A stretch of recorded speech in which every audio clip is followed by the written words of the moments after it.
we're going to get people wandering in from lunch slowly throughout the presentation. Hopefully you guys aren't too full and sleepy. Yeah, hi, I'm Jeremy Ballenger. I'm the head of analytics for Wargaming. I've seen a few of us up here, over the course of the last 2 days. I've been doing this for a long time. Analytics is one of those functions in gaming that is actually pretty new. So if I look out in this crowd, there's probably a lot of you who've been developing games for 20, 25 years. But analytics probably has only seen its heyday in the last 5. So with the emergence of big data. I've been doing it for 10. Started out as an economist a long time ago, and then moved from there to Wizards of the Coast. Built the analytics organization there, where we made Magic the Gathering, Dungeons and Dragons. To BioWare, or did something similar there for Star Wars Knights of the Old Republic, and then about almost 5 years ago went to Wargaming, do something similar there. So today what we're going to do is we're going to talk about competitive intelligence. So everybody probably in this room has an understanding to some degree what that means, which is what are your competitors doing.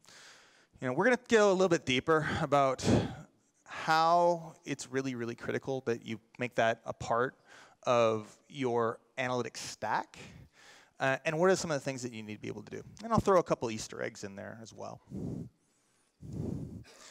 So let's talk about a few of the things that I want to be able to kind of cover as we're going through all of this. Let's see if this works. Does not work. So, first thing we want to be able to do is we want to be able to make sure that, as we start looking at problems, thank you. You want to make sure that you're dealing with problems that aren't too hard and aren't too easy. That Goldilocks zone in the middle. Being able to be effective in any analytics organization is expensive, so it's about being able to make sure that you're putting your efforts in the right places. 2 is being able to make sure that the problems that you're trying to solve are solvable. Oftentimes you're going to be given huge questions of like, I'm going to build an amazing game. How is it going to be a hit? Right? And that's a pretty broad question. So how do you break that? How do you create an organization and a culture of breaking that down so that as you have those types of questions, you're not talking about what's a hit, but what is it that you have and what is it that you're bringing that gives it the best possibility to be a hit, where the risks exist. And finally, and we're going to talk a lot about this, is identifying all of the defeaters. So an analytics organization and a culture, doesn't come overnight.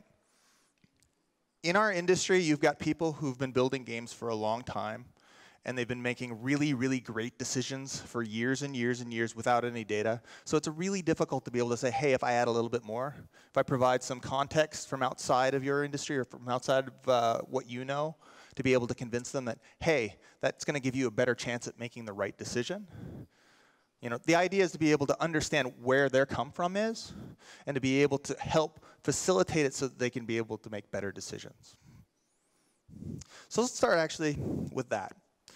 This is just a genre level opportunity plot. You've probably seen something similar, where you can understand, like, I build a game, where does it exist? Add a few more factors on there, it gives you a lot of context.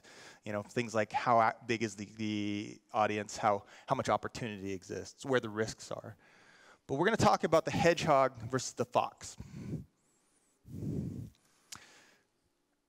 So you're probably used to this, brilliant people who haven't seen a lot of different things, we call hedgehogs. They view the world through a single lens, especially when they have a singular vision. I'm trying to build something. I'm trying to build something amazing, and I have this amazing vision, and no one's going to be able to push me off that vision. So how do you be able to work with that, right? And you see that a lot with like internal subject matter experts. It's like the person who knows the thing about the thing. They're going to be hard to be able to go, hey, I want to be able to provide you more information.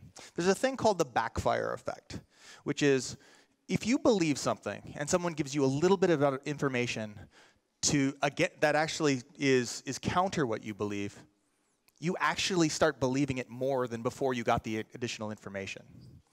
So it's really about being able to solve for them little by little and being able to gain those trust with those stakeholders. And you have a lot of different problems that you have to solve. This idea is so unique. How many times have you guys heard that? Right? Oh, no one's ever come up with that.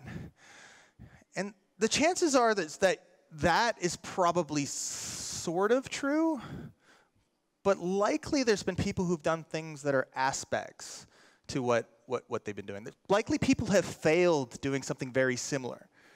And it's like, I don't need to think about that because they failed and I'm going to succeed. And to that, I say, absolutely not. You need to understand why that person failed. Not just have a feeling. You need as much information as you possibly can to be able to go, hey, your idea is unique, but there are other things that can be able to speak to it. You know, it's never been thought of, so it can't be compared to the market. Very, very rarely have I actually encountered that. You know, very rarely, you know, even Minecraft had Lego to compare against, right? You know, everything in the market had something which it could be touched to. Now, it might not always be relevant, but it's generally worthwhile. And the last part, and this is the most difficult, is, well, you know, you haven't been doing what you're not a designer. Like, I'm not a designer, and I don't pretend to be a designer. You know, the moment I start pretending to be a designer, I'm not effective anymore. So I may not know exactly what's going on inside of your brain. My team may not know that. But what we need to be able to do is be able to say, okay, it's not invalid because we need to be able to properly communicate so that we can validate what you believe or invalidate it, you know, as much as the external data can tell us. So how do you deal with that? You know, and my supposition is you got to turn your organization into the foxes. And what they want is lots of contextual data. You know, they want practical understanding of the challenges. They don't want to be able to go, I think the challenge is this. You know, there's always that problem of I think I know versus I know I know. You know, and you want to be able to create a culture that says, I know, or I know that it can't be known, but not I think I know. You know, you want to be able to balance those probabilities because just because that there are risks doesn't mean you shouldn't be doing something.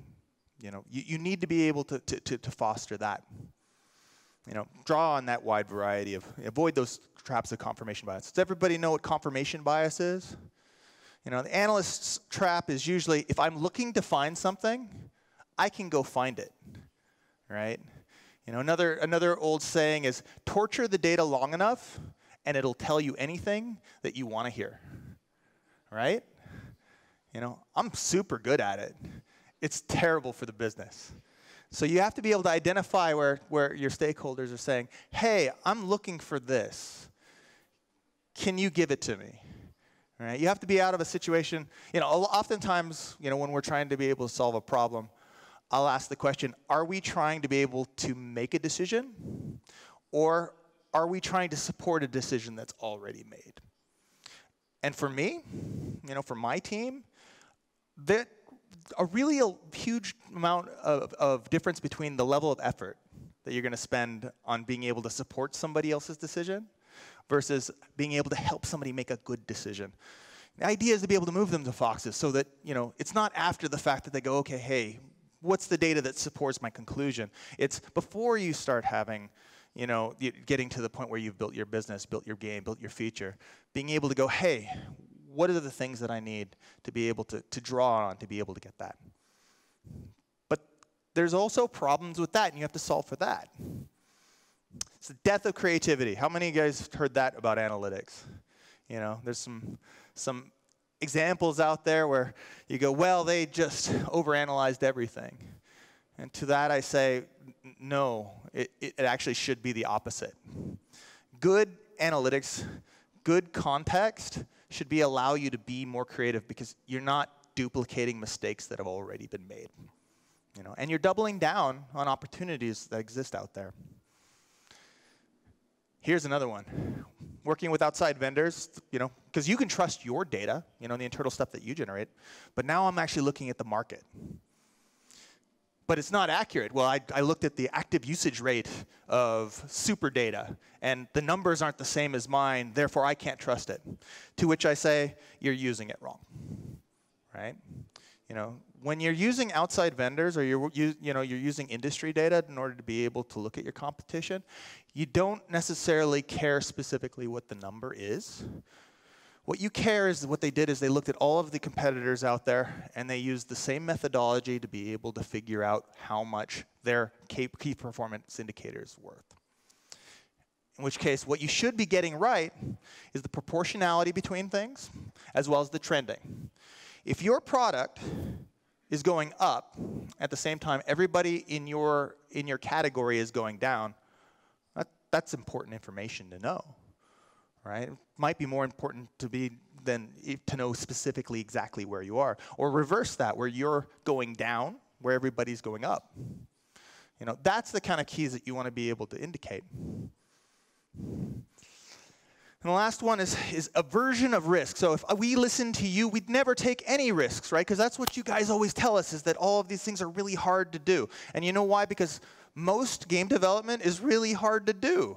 If I knew how to be able to identify a hit, I probably wouldn't be in this industry because I'd be a wizard.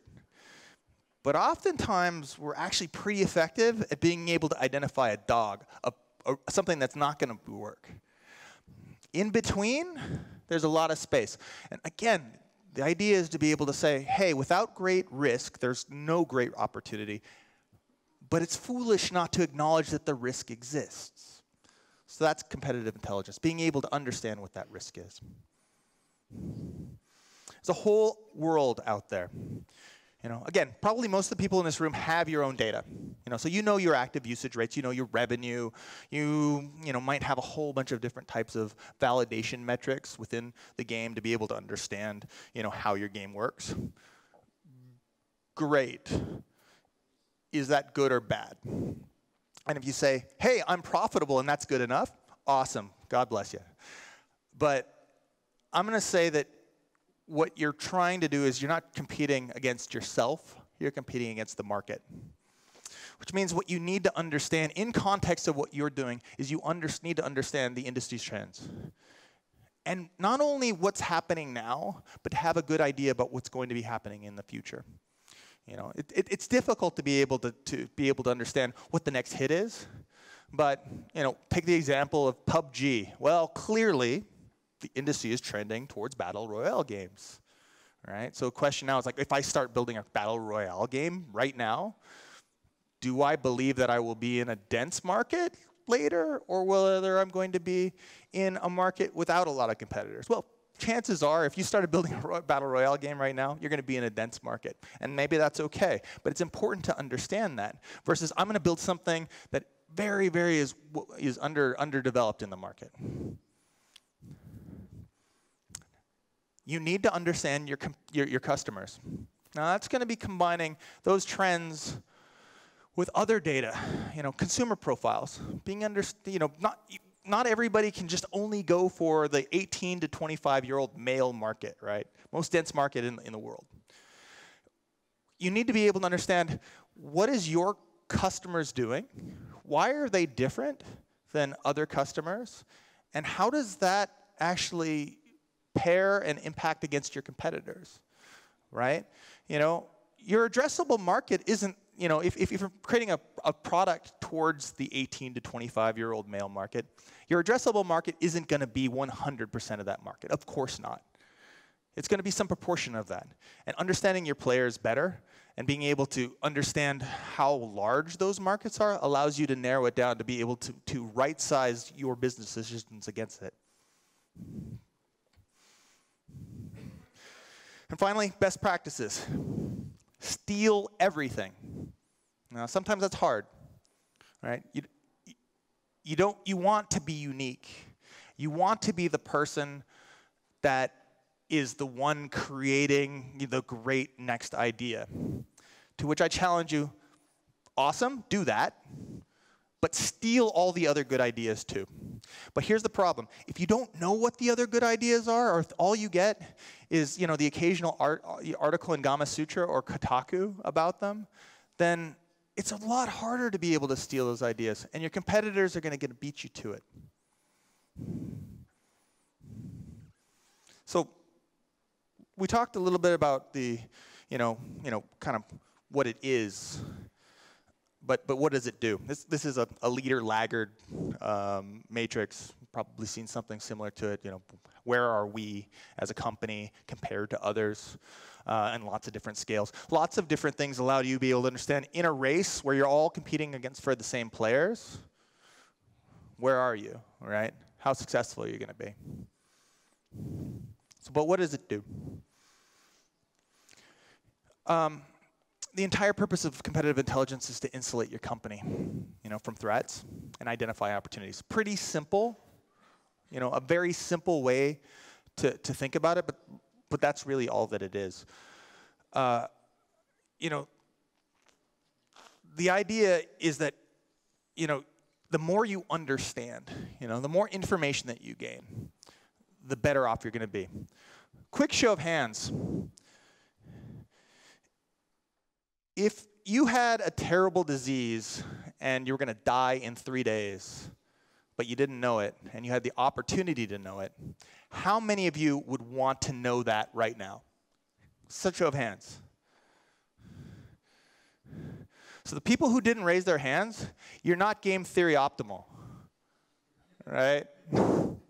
More information is always better. I mean, I'm sure your families would appreciate you settling all of your affairs before you're gone. And yeah, it might be a little bit more comfortable to hide from the information for 3 more days, and you're just a little bit happier. But again, the idea is how do you make it so that you're actually being able to make the best possible decisions. So the more information you have, the better you're at. Because it's about contextualization. It's not about one piece of data. It's not about one piece of quantitative data. It's not, I know that my revenue is falling. I know my revenue is falling because X, Y, and Z. Because that's going to give you the better chance to be able to make sure that you actually make the right choices. So the guiding principle is reduction of uncertainty, right? What you want to be, you're never going to be able to be perfectly certain of everything.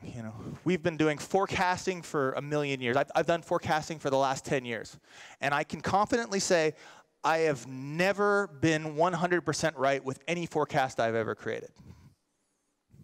But generally I'm 50% high and I'm 50% low, and I keep the variance really low. Right? Why? Because it's not about reducing the uncertainty to 0.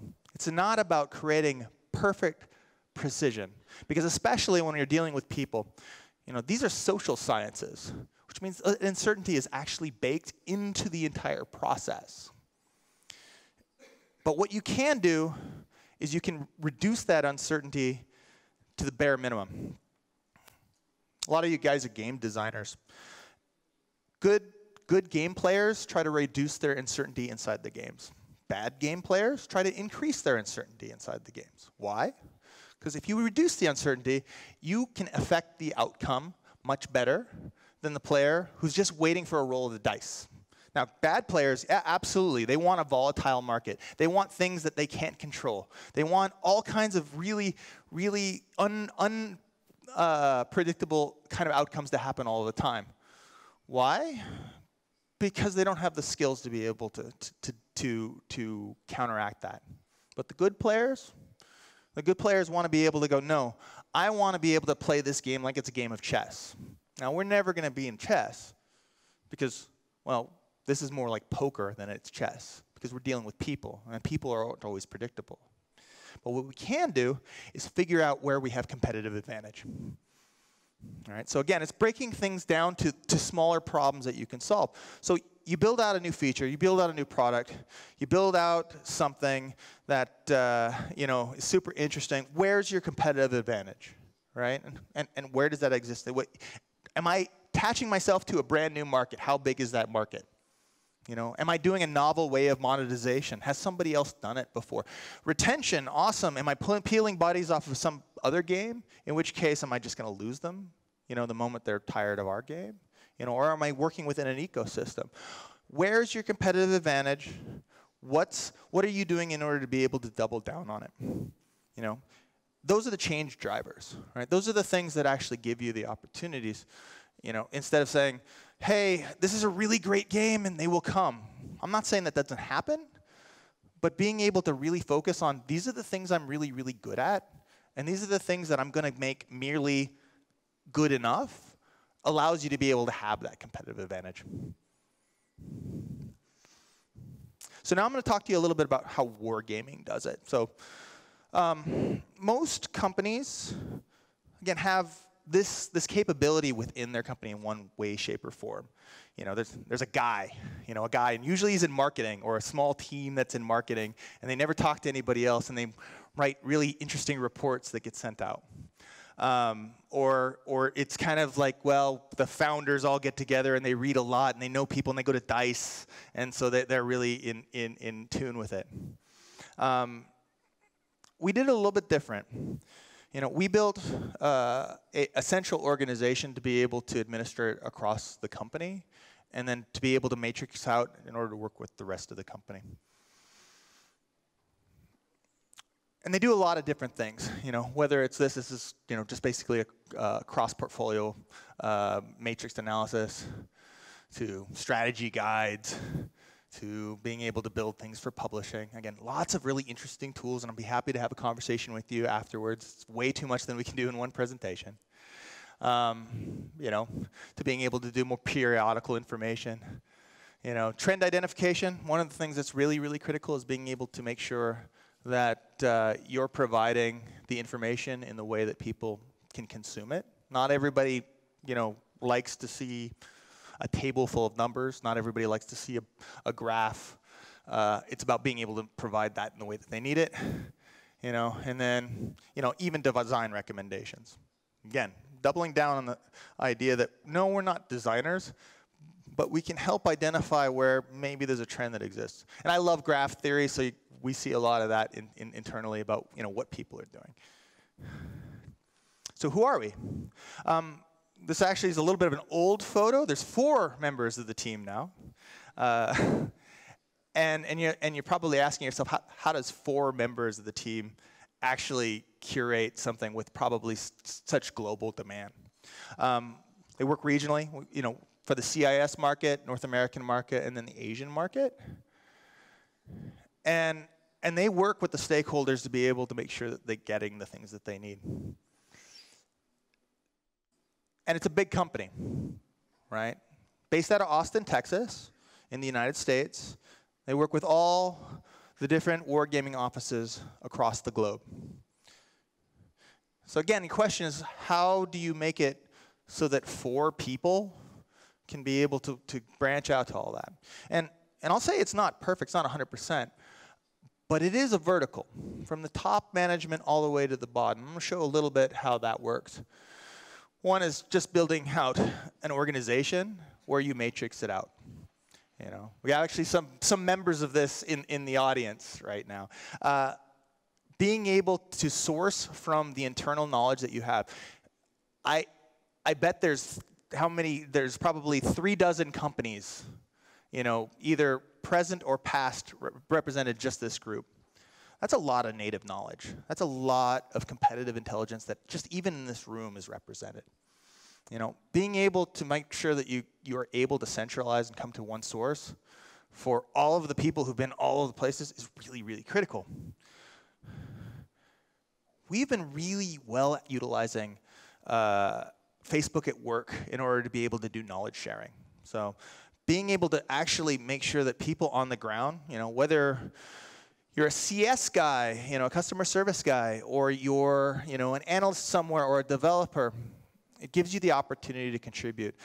Bella right there is one of the greatest contributors in our entire thing out here, out of the St. Peter's office. At first it was difficult. At first it's like, how do you get people who don't know each other to start talking about very specific things? Specifically, what are the trends of the market? What are the things that we should be looking at? What do the numbers mean? And we cheated a little bit. We incentivized people. We gave away hats and pins and things like that. But then it turned out that people just really actually just enjoyed it. You know, they actually enjoyed that work, right? Because we're all gamers, we're all nerds, and we want to know about this stuff. We all read the same stuff. And so what you want to do is you want to crowdsource as much as you possibly have. Now, again, you want a central team that's been super well trained to be able to curate and be able to distribute to the actual decision makers. But, you know, 4 people aren't going to be able to watch it all. 40 people, 400 people are going to be able to watch it all. But again, it's about reducing the uncertainty. And the last thing, and I don't want to call this the least valuable, but probably one is being able to provide self-service to your stakeholders. You know, and we at Wargaming, we actually capture a lot of data. You know, we work with a lot of different vendors. You know, in a lot of different ways, including a lot of the industry estimates. Now, it's tricky, right? Because different vendors do different things, so we try to be able to make sure that the best information is in the right places. So these are examples of Tableau dashboards, where you can contextually look at any type of market trend that you want to be able to look to. This is genre level to the regional level, in order to be able to go, hey, how do I create, you know, strong product market fit? How do I create a game that makes sense? How do I start speaking about features? In the end, you do this well enough, the self-service piece handles 90% of the work that you need to be able to do. You know, what we try to be able to do in the front end is to be able to also curate it with expert ability to be able to interpret the data. So that brings it to you guys. So what could competitive intelligence do for you? Chances are your teams are using this a little bit in one way or another, but likely you're underutilizing it. You know, likely you're seeing this as, I've got enough. I have as much information as I actually need in order to be able to do the business. I don't need any more. And I'll challenge you to rethink that opinion. That there are so many amazing sources out there, free sources of information to be able to draw on, that you should be using that as an adjunct, as a pair to all the other data. You know, that's that qualitative piece that touches all the quantitative. So thank you.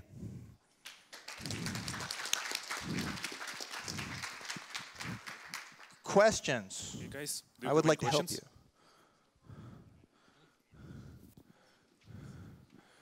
Hello, thanks for the presentation. I would like to ask, so you said that in Wargaming, as far as I understood, 4 people are doing competitive intelligence, and then they branch it out a little bit? So 4 people are part of the Wargaming business intelligence team. There are actually smaller groups all over the place that are doing specific things to be able to solve for competitive intelligence needs. You know, it's not saying that necessarily that they're the only ones doing it. What they're doing is making sure that it's distributable to the rest of the company. Okay.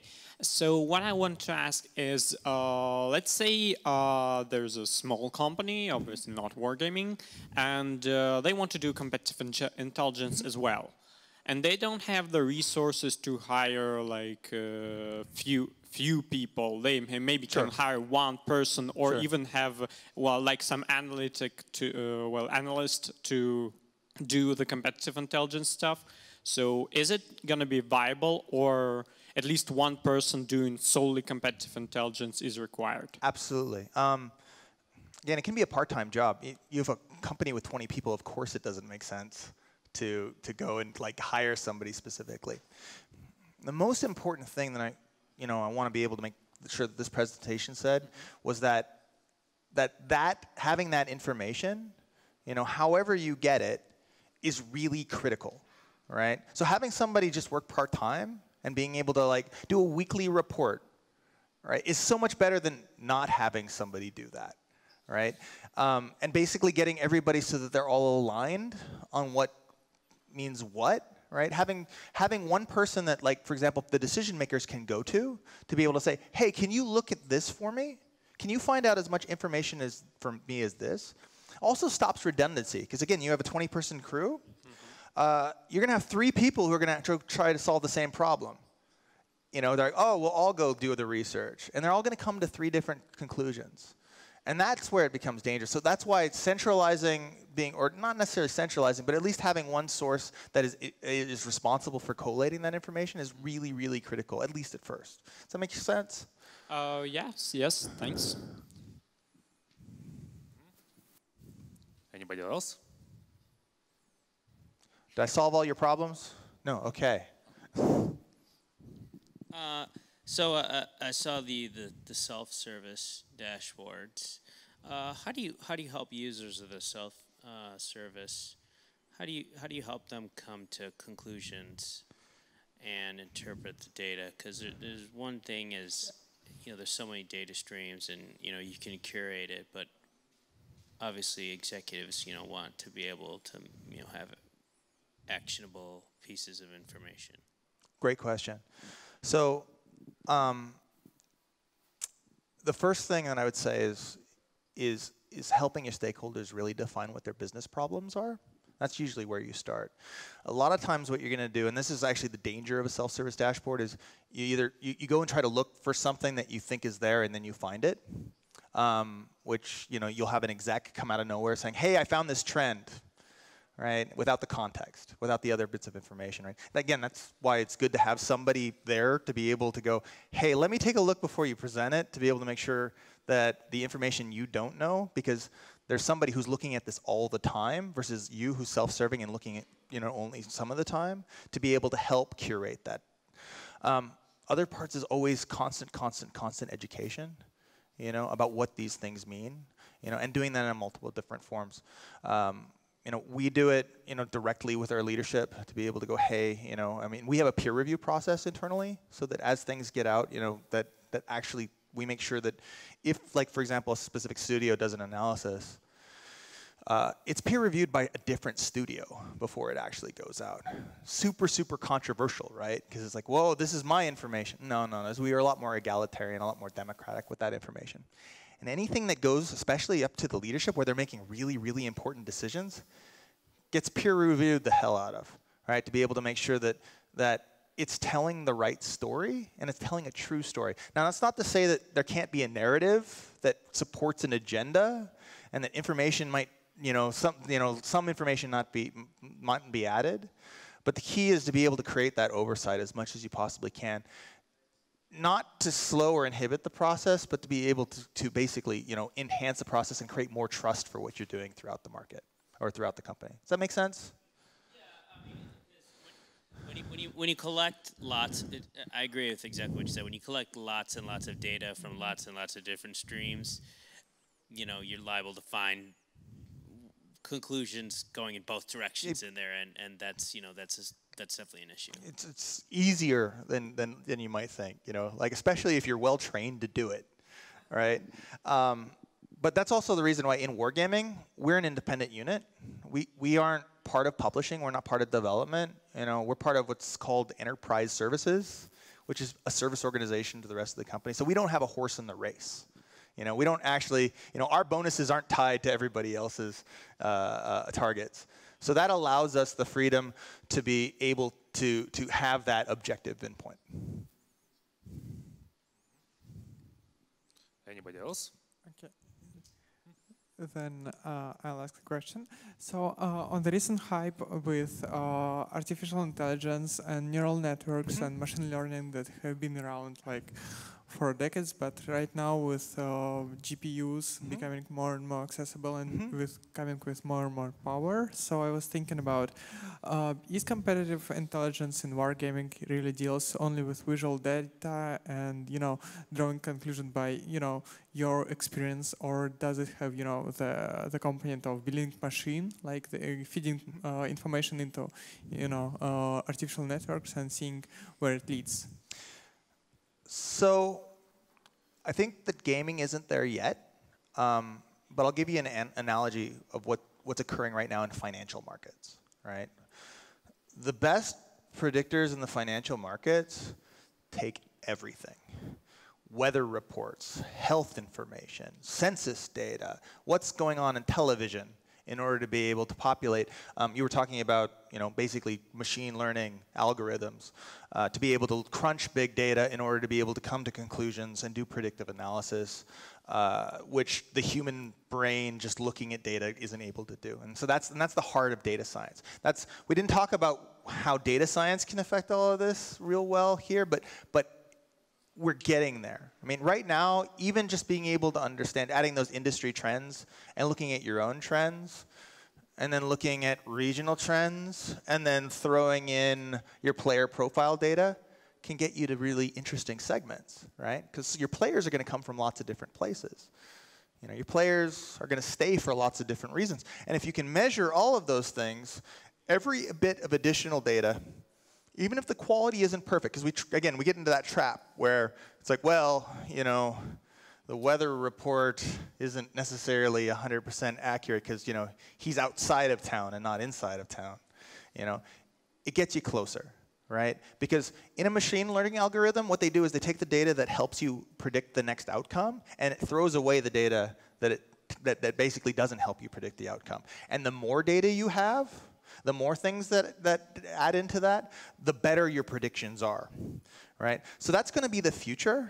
It's not here now. I've been talking to a lot of different places in the industry where we're just starting to have that conversation, and we're starting to have that conversation internally in Wargaming too. Does that answer your question? Yes. Great. Thank you. Anything else? All right, not much of this. Okay, then. Thank you, Awesome. Jeremy, for Thank the you. presentation. It was awesome.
We have many great people here at 4C today, and here's one of them. Hi, please introduce yourself. Hello, I'm Alexander Markovic. I am Creative Director at Ministry of Games, and I'm here to talk about city building games and design principles of those.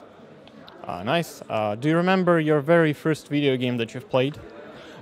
Sure, it was The Prince of Persia back in something like 89 or whatever it would have been.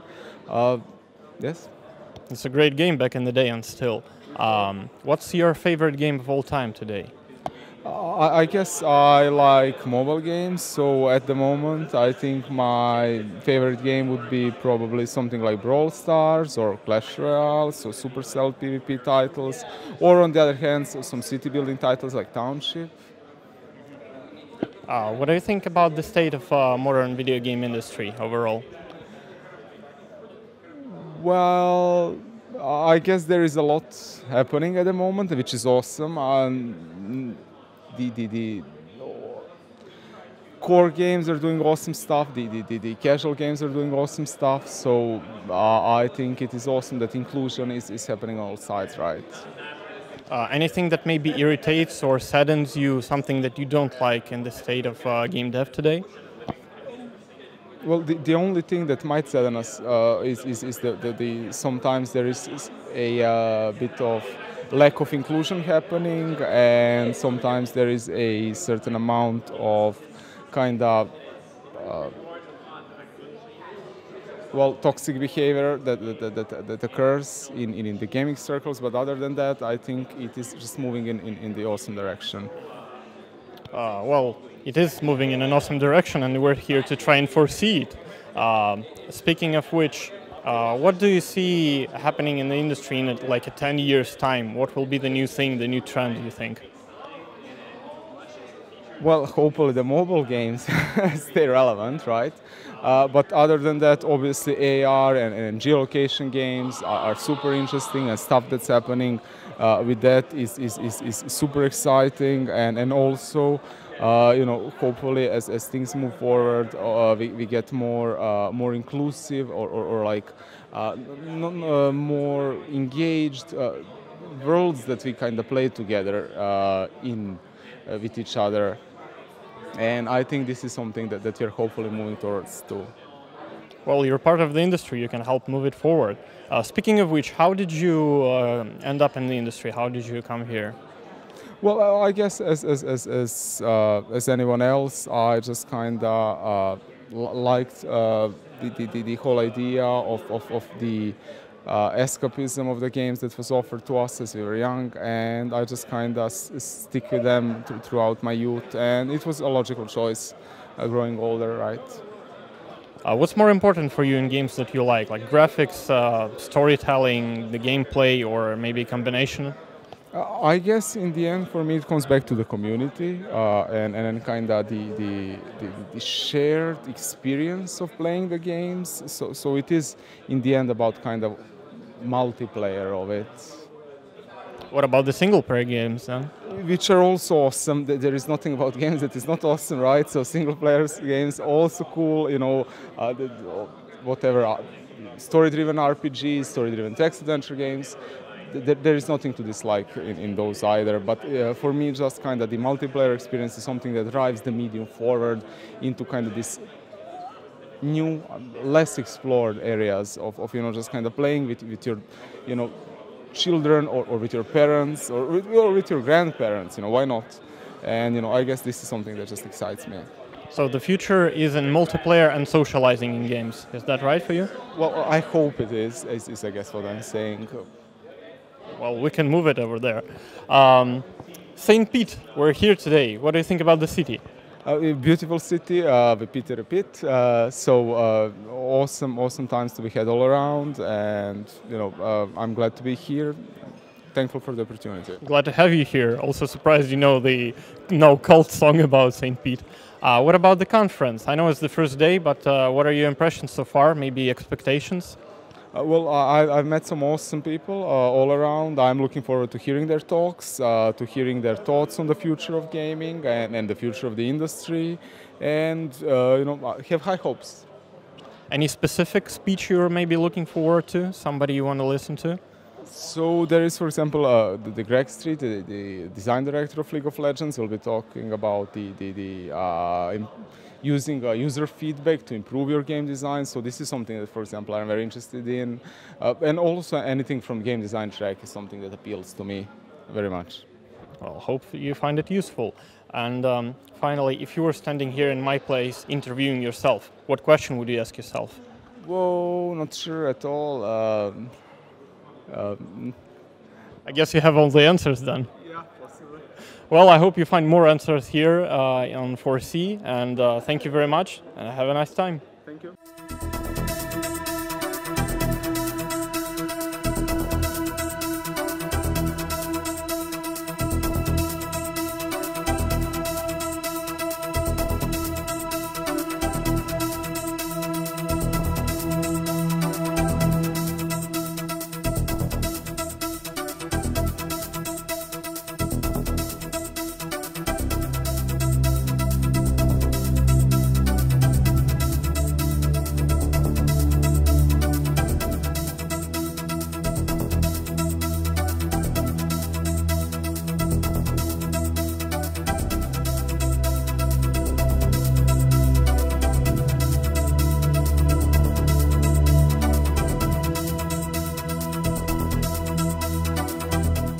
So we've prepared a few questions for one of our speakers. Please introduce yourself.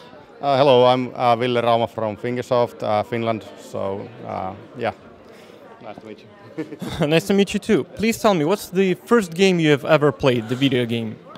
I think that would probably be maybe Microsoft Flight Simulator 3. And It was your very first, right? Yeah. All right. Which one is your favorite today?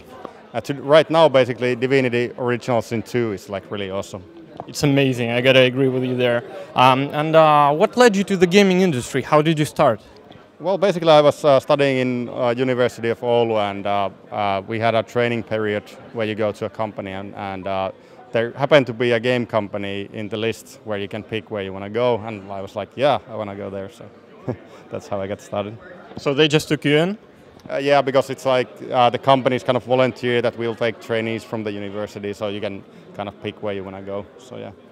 Sounds great. So what is your favorite thing about the video game industry today? Well, I don't know. It's like it's really hectic, and it's quite kind of free kind of environment where people can really be, you know, who they are, and it's kind of laid back. So I think that's pretty cool. It generally is. But are there maybe things that make you mad or sad in the today's state of gaming industry? Well, I don't know. Like, it's difficult to say. Sometimes there are things, but nothing pops to mind right now. Like maybe sometimes like they, especially like huge studios, kind of focus on single thing. You know how it is. Like sometimes there's only World War II games, and next you have only like future mech games or whatever. So it's like always these big trends and less about like innovation and new type of games. So maybe that. Speaking of trends, do you see any trend surfacing in 10 years or so? How do you view the gaming industry in the nearest future? Well, long term, like 10 years, I think probably yeah, there's gonna be big changes. Like of course VR, AR are big, but right now they're like really new stuff. So it's not really like a big business opportunity right now. But that's probably gonna be big in the future. I think it's gonna take a few years. But yeah, at least that. So you feel like technologies are going to be the game changer here? Well, at least with VR and AR, I feel like the experience is so awesome that when you do that, everybody who tries it thinks it's awesome. But right now, it's just too cumbersome and complicated to do. So I think that's the biggest issue there. But yeah, also of course, there's gonna be probably like different trends in the way games, like the kind of like the free-to-play model right now, how it is, probably will change. It's always changing. So yeah. That's true. But speaking experiences, what do you think is more important in a game? Like the age-old question: is it graphics? Is it the gameplay? The storytelling? Gameplay, of course. Yeah. The simplest question of all. Okay. So what do you think about St. Petersburg? I love it so far. It's the first time actually for me in Russia and in St. Petersburg, so yeah. And what about the conference? Yeah, it's looking really awesome. It's like well organized, so I like it. What was the best question you were asked so far? I don't know. Which game you are playing right now, of course, because I'm waiting to go back home so I can continue playing. I completely understand you there. But which question would you ask yourself if you were interviewing yourself? Oh, that's a hard one. You know, what's going to be your next game? And I couldn't answer right now because we are working on a lot of prototypes and we'll see what it's going to be. But yeah. Great. Are you looking forward to any specific presentation? Which do you want to listen to most? Yeah, I did mark a few. I don't remember the titles right now, but they were like interesting because there's a lot of like really cool people here who know like a lot about a lot of things. So yeah, I think for me maybe on the kind of leadership business track is maybe the most kind of interesting for me right now because that's my job. So yeah. Well, you're one of the cool people here, so thank you for coming and thank you for being a part of this.